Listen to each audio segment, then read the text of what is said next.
He looked like he had almost died. For 23 days, Bauduy Grier clung to life in a 6-foot raft, his skin blistered and bones protruding. He had drifted 500 miles, surviving on rain squalls. When the submarine USS Celian found him, he was a skeleton, but he was alive. But for every miracle of survival, there was a sudden catastrophe. At an airstrip in Hollandia, New Guinea, another kind of horror was about to unfold. It was July 2nd, 1944, at the airstrip in Hollandia, New Guinea. The men of the 345th Bomb Group were finishing a routine barge sweep mission. Lieutenant Floyd Good and his crew had just landed safely and taxied to their parking area. Then the bomb bay doors opened and two 100-pound parademolition bombs fell from the aircraft. They had failed to release over the target. For a few seconds, the bombs lay on the ground, and then they detonated with a terrific explosion that tore the B-25 in half. The aircraft was blown into two twisted sections and flames roared up from the wreckage. Floyd Good and his co-pilot and navigator died in the blast. The radio operator lost an arm and died later that day. The engineer, who had been chalking the wheels, was badly injured but survived. Nearby, a jeep loaded with 7 ground crewmen had pulled up close to the aircraft. They were torn to death by the explosion, their bodies draped grotesquely over the vehicle. 6 more men were injured. In total, 11 men were killed and 5 wounded. A friend of Good's later remembered that Good often spoke of his mother and seemed to feel he would never return home alive. The accident was a gruesome reminder that death could strike anywhere, even on the ground. 6 weeks later, on August 15, 1944, the 345th launched a barge sweep near the island of Ternate. James Barras, a radio operator with the 501st Bomb Squadron, was scheduled to fly but swapped with a friend who needed one more mission to earn his rotation home. The formation attacked the harbor and then broke up. At Dodinga Bay, the lead B-25 climbed sharply and its tail struck the right wing of the wingman's aircraft. The lead plane plunged into the jungle and exploded, killing every man aboard, including the friend who had swapped with Barras. The collision sent the wingman's bomber careening out of control. The pilot and his co-pilot fought the controls as the damaged plane wallowed toward the sea. The right aileron was shredded, and 5 feet of the outer wing was bent upward. They trimmed the aircraft with full right aileron and right rudder, coaxing it up to 5,000 feet. For more than 3 hours, they wrestled with the crippled B-25, their arms and legs numb with exhaustion. Finally, they reached Nomfor Island and attempted to land at Kamiri Airfield. The right engine failed as they came in. They pulled up the wheels, feathered the props, and ditched the plane in shallow water. The crew escaped, and an Army duck picked them up. James Barras was crushed by the loss. He spent the rest of the day boxing the belongings of his dead friends. In September 1944, the 345th Bomb Group decided they needed a new identity. They were tired of calling themselves the Treetop Terrors. A contest was held, and the winning nickname was Air Apaches. The emblem was a stylized Indian brave in profile, submitted by a soldier named Charles Pushetanequa. The design was simple: red, white, and black, easy to stencil on the tails of the B-25s. The name fit perfectly. The Apaches were known for savage, sudden attacks, and that was exactly how the 345th fought. The nickname caught on immediately, and soon the Japanese on the receiving end knew exactly who was coming when they saw that head. By the time the group adopted this new identity, they had already earned a fierce reputation through actions like the February rescue at Kavieng, where pilots led by Chester Coltharp repeatedly landed under fire to retrieve downed crews, a mission that cost several aircraft but cemented the group's ethos that no man would be left behind. Enjoying the story? Subscribe to join us for the next one. By early November 1944, the 345th was moving to the Philippines. The bulk of the ground echelon was loaded onto 2 Liberty ships, the Orland Loomis and the Thomas Nelson, later transferred to the Morrison R. Waite. They anchored in San Pedro Harbor off Leyte on October 29th. For days the men waited, cramped and idle, as the invasion of Leyte unfolded ashore. Then, on November 12th, a Japanese Zero dove out of the sky and slammed into the Nelson.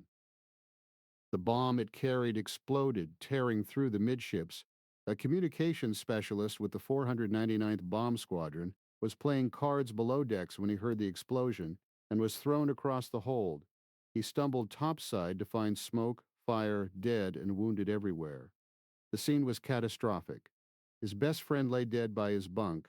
Another man had his shoulders and back burned terribly but refused help until forced. He died that night.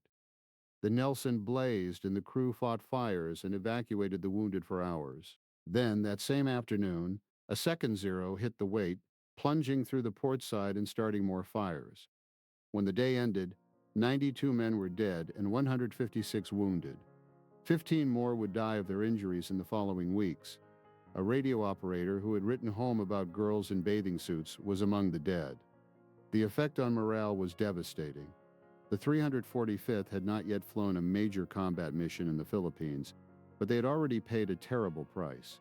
The accidental explosion at Hollandia, the mid-air collision near Ternate, and the kamikaze attacks on their own ships. These were the trials that forged the bond between the men who survived. They buried their friends, sorted their belongings, and then turned back to the task at hand. For every loss, the resolve to strike the enemy grew stronger. The Air Apaches were battered but not broken. They learned to live with death, and that grim knowledge would carry them through the long months of combat ahead. The battered ground echelon of the 345th finally made it ashore on Leyte as December 1944 dragged into January. The airfields at Dulag, Tenawan, and Tacloban were a logistical mess, with bombs and supplies scattered across muddy strips. But the Air Apaches were hardened by the kamikaze horror they had just survived, and they turned to the task without complaint. On January 3, 1945, the 500th Bomb Squadron sent 3 ships to hit airfields on Los Negros. One of them, piloted by Thomas Symington, took a hit in the right engine and it caught fire. The flames spread to the hydraulic lines, and Symington knew he had to ditch. He put the burning B-25 down in a perfect water landing, and his crew scrambled out into life rafts as the aircraft settled into the sea. William Bagwell, flying the second ship, circled the downed men and saw Filipino canoes heading their way. He buzzed the boats, ready to fire, but realized the occupants were not Japanese soldiers. Symington pulled a struggling crewman from the water, and Bagwell radioed for help. A PBY flying boat arrived before dark and plucked the whole crew from the rafts, bringing them back to safety, though they missed the evening chow line. 4 days later, on January 7th, the Air Apaches were ordered to hit Clark Field, the heart of Japanese air power on Luzon. It was the largest low-level raid yet in the Pacific, 40 B-25s from the 345th, plus 48 A-20s from the 312th and 48 from the 417th, escorted by P-38s. The plan was to sweep in from different directions and blanket the airfield with parafrag bombs and machine gun fire. But the approach route led through a mountain pass that was clogged with clouds, and the formation came apart. The pilots threaded through the gaps in the mountains, and when they broke out over the plain, the massive aerial circus had collapsed into a free-for-all. A-20s crossed in front of B-25s, planes dodged each other at 50 feet, and Japanese gunners hammered them from every direction. Howard Thompson's B-25 took 200 holes from machine guns hidden in sheds along the runway. His radio man was hit in the thigh, and the hydraulics were shot away. He wrestled the crippled plane back to Mindoro and belly-landed it, the dust and mud smothering any chance of fire. When the last Air Apache cleared Clark Field, the complex was burning. They had destroyed dozens of enemy aircraft, set fuel dumps ablaze, and silenced gun positions, but the cost was steep. Arthur Braungart's B-25 smashed through the roof of a cathedral, killing all aboard, and several other crews went down in the confusion. The men who landed back at Tacloban that evening climbed out of planes that rattled and groaned, their nerves shot, but their mission accomplished. The very next dawn, January 9th, the 345th put 24 B-25s airborne to support MacArthur's invasion of Lingayen Gulf. The weather was wretched, with low clouds and rain, and 2 crews never made it to the rendezvous. James Underwood's aircraft was seen at 5,000 feet, flying just above the overcast. A second later, a terrific explosion and a flash lit the northeast slope of a hill on Sibuyan Island. Underwood and his men were gone. Another ship from the 498th Bomb Squadron, piloted by Wallace Chalafu, also disappeared into the mountains that morning. The remaining crews pressed on to the Gulf, but they could not raise the ground controller. They turned to their secondary target, hitting rail lines and locomotives across central Luzon. James Buffington's B-25 inexplicably reversed course near Tarlac and was never seen again. His radio operator crawled from the wreck with the wounded co-pilot and engineer, reached a village, and returned with Filipino guerrillas, only to find that the Japanese had slit the throats of his two companions. January 1945 had cost the Air Apaches dearly in men and machines, but the Clark Field raid had broken the back of Japanese air power in the Philippines, and the Lingayen landings went forward without major interference from the sky. The survivors gathered in their muddy tents on Leyte and counted the empty cots. The war was far from over, but they had proven they could strike the enemy's stronghold and walk away, even when the sky itself seemed to be falling around them. Melvin Pollock left his hometown of Adams, Wisconsin in January 1943, eager to serve. He trained as an aviation cadet but washed out of navigation school, dropping to private. The next 2 years became a frustrating shuffle through mechanic school and gunnery training, bouncing from base to base. He wrote his father manly about his disappointment and the difficulty of the Army's bureaucratic maze. Finally, in early February 1945, after more than 2 years of delays, Pollock arrived at San Marcelino in the Philippines and was assigned to the 500th Bomb Squadron. His first combat missions came quickly. In a letter home, he described bombing and strafing targets on Bataan and Palawan and mentioned the group's feared reputation. Tokyo Rose called them the white-bellied bastards. Pollock wrote that morale was excellent and that he had already learned the cost of war. Out of 40 of us, 26 are still alive, he told his father, a stark reminder that luck, not skill, often decided who came home. His letters, scribbled in crowded tents between missions, captured both the pride of serving with the Air Apaches and the quiet fear every man carried. The third month of 1945 found the Air Apaches flying from San Marcelino, their B-25s painted with the Apache head and loaded for anti-shipping sweeps. The South China Sea had become their hunting ground, and they slashed at any Japanese vessel daring to move between the Philippines and the home islands. Roger Lovett, a young co-pilot fresh to the 500th Bomb Squadron, had arrived at San Marcelino only weeks before. His crew, like so many others, pieced together from stragglers and replacements. He still remembered the squadron commander's grim welcome. "Take a look at the man on either side of you. One of the three will not be going home." On March 15th, 6 B-25s from the 500th swept north along the Chinese coast near Tunku Island.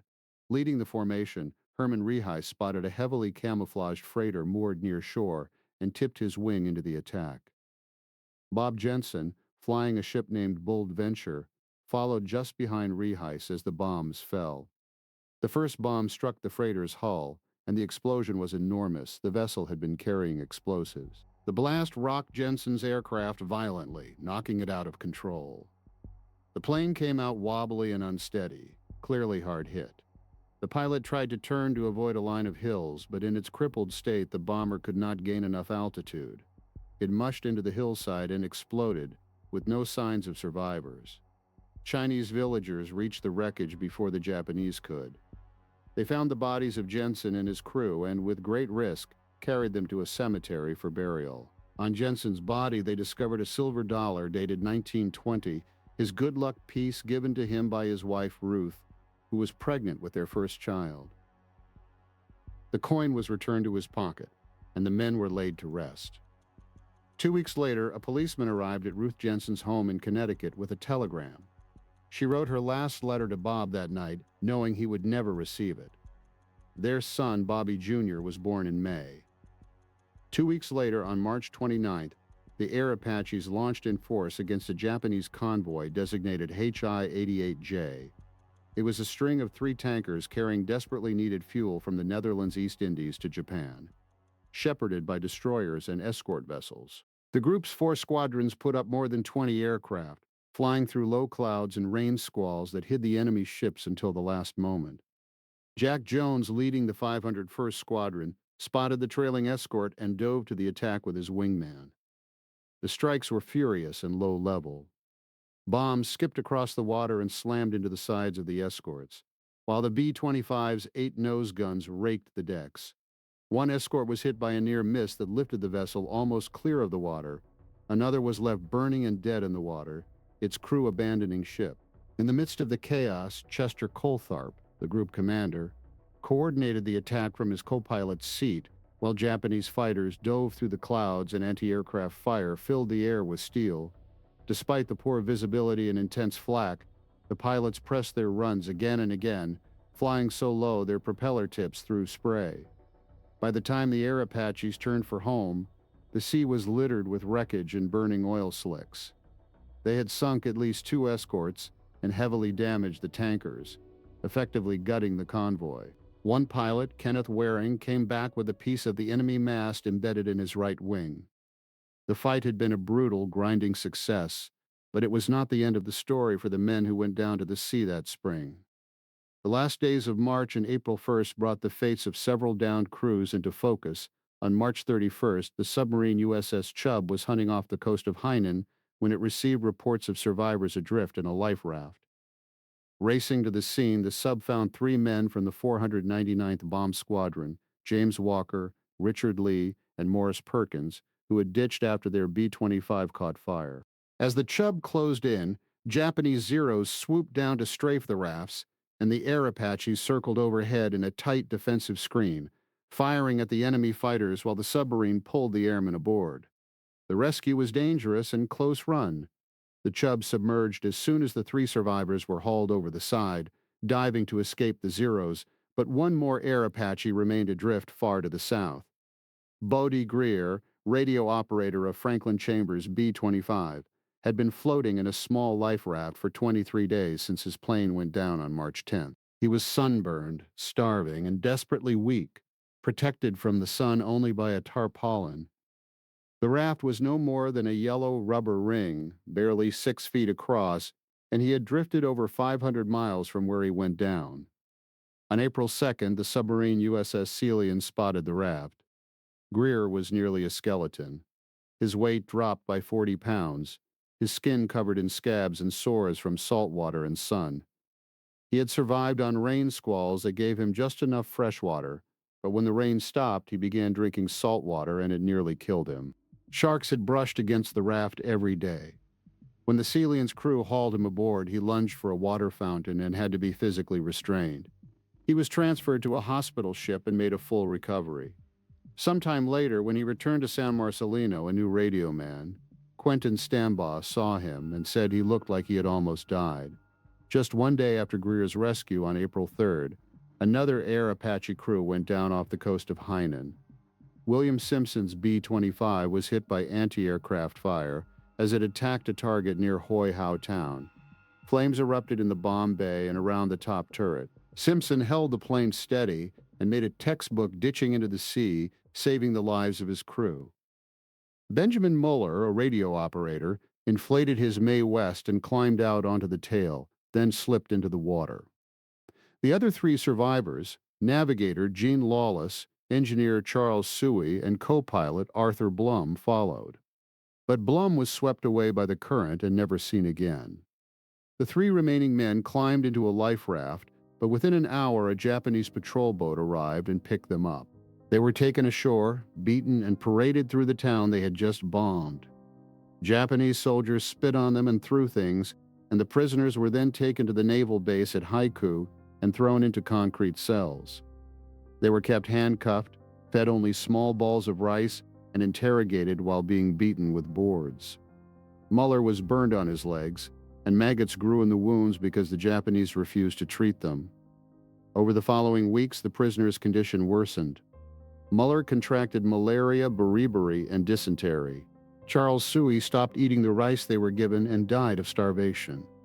The 2 survivors, Muller and Lawless, were joined by James McGuire and Eugene Harviel, who had been shot down 2 days before them. They were all placed in a bamboo cage outside a Japanese barber shop. A bizarre display for sailors to stare at the men had only a set of matchbox-made playing cards to pass the time. They were slowly dying, and they knew it. The war was not over, but for these 4 Air Apaches, it had become a waiting game, with death as the only certain outcome. Through April of 1945, the Air Apaches had slashed at Japanese shipping across the South China Sea, but the enemy's ports still held vessels that needed killing. The most tempting target was Saigon on the coast of French Indochina, where a concentration of freighters sat under heavy anti-aircraft defenses. 15 B-25s lifted off from the strip at Puerto Princesa before dawn on April 28th, each loaded with 4 500-pound demolition bombs. The flight covered nearly 800 miles over open water, pushing the B-25 to the absolute edge of its combat radius. When the expected fighter escort failed to show, the formation pressed on without them. The bombers dropped low over the winding Saigon River and raced toward the docks at mast height. Anti-aircraft guns opened up from both banks, and tracers converged on the lead aircraft.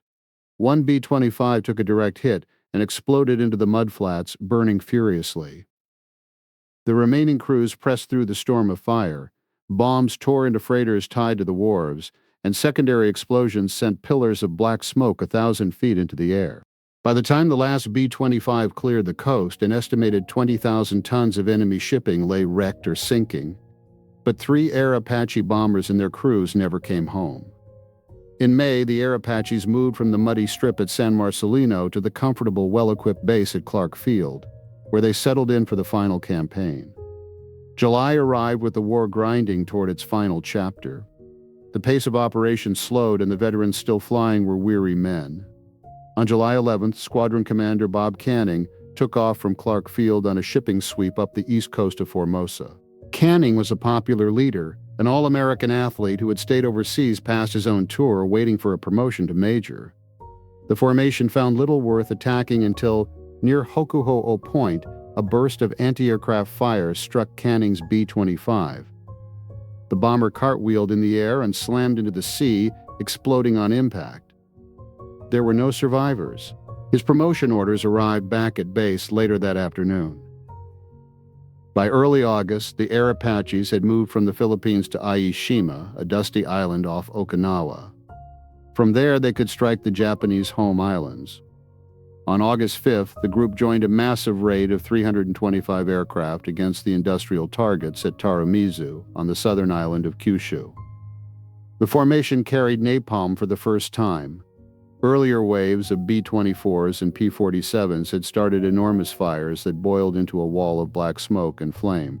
The B-25s flew blind through the inferno, buffeted by heat and turbulence, fighting to hold their positions. They dropped their napalm into the center of the firestorm and clawed their way back into the clear air, grateful to be alive. On August 15th, Emperor Hirohito announced Japan's surrender.